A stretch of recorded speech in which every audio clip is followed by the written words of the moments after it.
अल्लाह ताला उनकी कुर्बानियाँ कबूल फरमाए और हम सब की कोशिश ये होगी कि इंशाअल्लाह ये कुर्बानी कभी रायगा नहीं जाएगी। पाकिस्तान रेंजर्स सिंध ने सूबे में अमन अमान की बेहतरी के लिए हमेशा हरावल दस्ते का काम किया है, चाहे कराची या हैदराबाद के गुंजानाबाद इलाके हों या कच्चे का इंतहाई मुश्किल और नाकाबिल रसाई इलाका हो। पाकिस्तान रेंजर सिंध हमेशा सिंध पुलिस के शाना बशाना खड़ी रही है। हम ये फ़ख्र करते हैं कि हम सूबे सिंध से मलहका इंटरनेशनल बॉर्डर की निगरानी करने के अलावा अमन अमान के क़याम के लिए हमेशा हम वक्त पेश रहते हैं और आइंदा भी रहेंगे इंशाअल्लाह।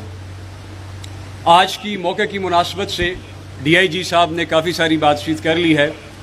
इसके अलावा मैं शबीर बजरानी साहब का भी शुक्रिया अदा करता हूँ कि जो तिगानियों और बजरानियों के बीच में प्रॉब्लम थी ज़मीन की, उनकी कोशिश से वो मसला हल हुआ।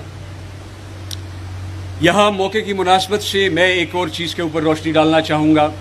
हमारे पास शहरियार मेहर साहब बैठे हुए हैं, जतोई क्लैन के बड़े बैठे हुए हैं, हमारे पास मुअज़्ज़िज़ीन बैठे हुए हैं। और यहाँ पे जो मैं इनसे गुजारिश ये करना चाहता हूँ कि अमन अमान की यहाँ पे कायम करने के लिए आप लोगों का बहुत ज़रूरी रोल है।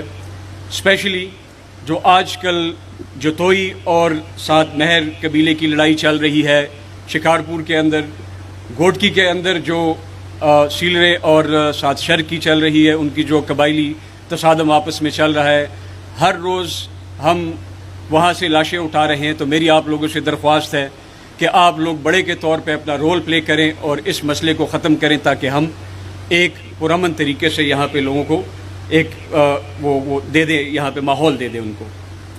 कच्चे के इलाके में देरपा अमन के लिए ये भी ज़रूरी है कि जो इलाके सिंध रेंजर्स और सिंध पुलिस ने बड़े खून दे के क्लियर कराए हैं, इनके अंदर नए पुलिस स्टेशन, नए पुलिस पिकेट्स तामीर किए जाएँ, ताकि वहाँ पर बेहतर तरीके से कानून पे अमलदारी कराई जा सके।